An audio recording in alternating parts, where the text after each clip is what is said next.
కొంతమందికి నచ్చకపోవచ్చు, వాళ్ళకి వాళ్ళు ఏమంటారు ఏంది జీర్ణించుకోకపోవచ్చు. కరెక్టే. మావాడు ఉంటాడంటే ఆ రైతు పిల్లగాడు ఉన్నాడు ఏంది, నేను నా కళ్ళతో చూడలేదు, నాకు ఈ శిక్ష వద్దని మీరు అనుకుంటే నేనేం చేస్తా అధ్యక్ష? అట్లా ఎవరైనా అనుకోని కళ్ళల్లో సీసం పోసుకున్నారు అనుకో అధ్యక్ష, మనమేం చేస్తాం అధ్యక్ష? వాళ్ళు ఇష్టం అధ్యక్ష, నేనేం అంటలేను. కాబట్టి ఇవాళ నేను అడిగేది ఒకటే అధ్యక్ష, మీ మీ మీ మీ భవన్లు ఇంకా చాలా ఉన్నాయి అధ్యక్ష, ఎందుకు ఇక ఫీల్ అవుతారు ఇప్పుడే ఎందుకు మళ్ళా. కానీ నేను ఒకటే మాట చెప్పదలుచుకున్నా అధ్యక్ష. ఇవాళ పెద్దలు పల్లా రాజేశ్వరరెడ్డి గారు లేవనెత్తిన అంశాలు కానీ, మిత్రుడు అక్బరుద్దీన్ ఓవైసీ గారు ప్రస్తావించిన విషయాలు కానీ, మా మిత్రుడు పాయల్ శంకర్ మాట్లాడిన విషయాలు కానీ, లేకపోతే కూనంనేని సాంబశివరావు గారు కూడా చాలా సింగరైన విషయాలు, రెగ్యులరైజేషన్ విషయాలు, ఉద్యోగ విషయాలు, చాలా అంశాలు ప్రస్తావించారు అధ్యక్ష. వాళ్ళందరూ ఏవేవైతే అంశాలు ప్రస్తావించారో వాటన్నిటిని కూడా మా మంత్రివర్గం రాసుకున్నది, మా ప్రభుత్వం రాసుకున్నది. తప్పకుండా చట్ట పరిధిలో చేయాల్సిన అన్ని పనులను చేస్తాము.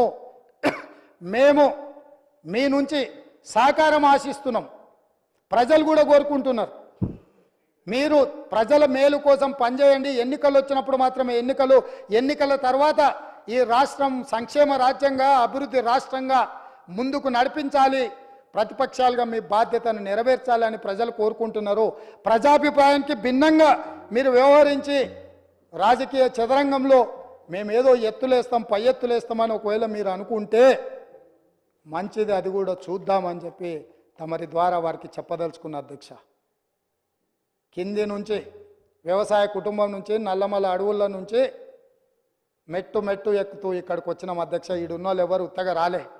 మేమెవరము ఆశామాసిగా మేనేజ్మెంట్ కోటా పేరునో, తండ్రి పేరో, తాత పేరో చెప్పుకొని ఉద్యమం ముసుగులోనో ఎవరో త్యాగాలు చేస్తే ఎవరో అనుభవించే విధానంలో రాలేదు అధ్యక్ష. జిల్లా పరిషత్ మెంబర్గా, ఎమ్మెల్సీగా, ఎమ్మెల్యేగా, ఎంపీగా, ఈరోజు ముఖ్యమంత్రిగా ఈ దేశంలో ఉన్న అన్ని చట్టసభలలో పనిచేసిన అనుభవంతో ఇక్కడ వచ్చి కూర్చున్నాం అధ్యక్ష. ప్రజల యొక్క అభిప్రాయాన్ని 60 రోజులు మొత్తం తీయండి అధ్యక్ష. ఏ ఒక్క రోజైనా, ఏ ఒక్క గంట అయినా ప్రజలకు అందుబాటులో లేకుండా మా ప్రభుత్వం ఉన్నదా? ఆనాడు మేమే స్వయంగా పార్టీ అధ్యక్షుడిగా, పార్లమెంట్ సభ్యుడిగా సచివాలయంలో ఒక అధికారిని కలవడానికి అక్కడికి వెళ్తే వందలాది పోలీసులు చుట్టుముట్టి అంతర్జాతీయ తీవ్రవాదిని నిర్బంధించినట్టు మొత్తం బంధించి తీసుకుపోయి మా ఇంటి దగ్గర పడేసిరు అధ్యక్ష. ఒక ఆదివాసి బిడ్డ సీతక్క సెక్రటేరియట్లో పోయి ఒక వినతి పత్రం ఇస్తామంటే ఆడబిడ్డ అని కూడా చూడకుండా ఆమెను పోలీసులు అరెస్టు చేసిండ్రు అధ్యక్ష. ఎవరి కోసం కట్టిండ్రు అధ్యక్ష? ఎవరి కోసం ఆ సచివాలయము? ప్రజాప్రతినిధుల కోసం, ప్రజల సందర్శన కోసం కాదా? ఎవరి ఆస్తి అది? ఎవరి కోసము? ఎవరి పరిపాలన అక్కడి నుంచి జరగాలి అధ్యక్ష? ప్రజలే రాని అని ప్రగతి భవన్లు, ప్రజలనే రాని అని సచివాలయాలు ఈ తెలంగాణ రాష్ట్రంలో ఎంతకాలం సాగుతాయని వాళ్ళు విర్రవీగుతున్నారు అధ్యక్ష. అందుకే ప్రగతి భవన్ గోడలు బద్దలు కొట్టినము, సచివాలయం గేట్లు బార్లా తెరిచినము, ప్రజాప్రతినిధులందరినీ రమ్మని చెప్పినాము, వాళ్ళు చెప్పేది వింటామని చెప్పినాము, మానవత్వంతో సమస్యల్ని పరిష్కరిస్తామని చెప్పినాము.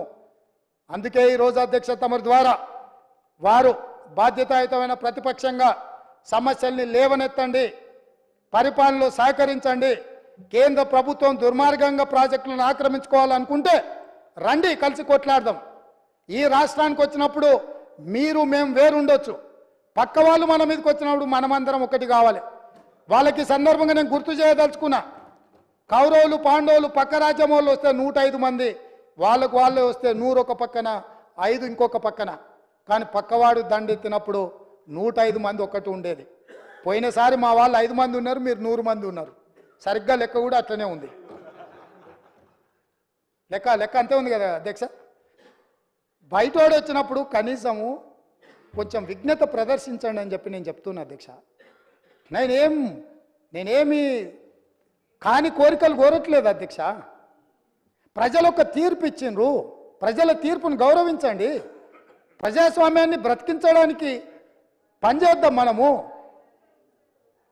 మీకేం వయసు అయిపోలే కదా, ఉంది కదా, ఇంకా ముందల ఏమన్నా ఉండొచ్చు కదా, ఎందుకంత ఆత్రపడుతురు? ఆ ఒక్కని కోసం వీళ్ళందరినీ బలిచ్చేటట్టుర్రు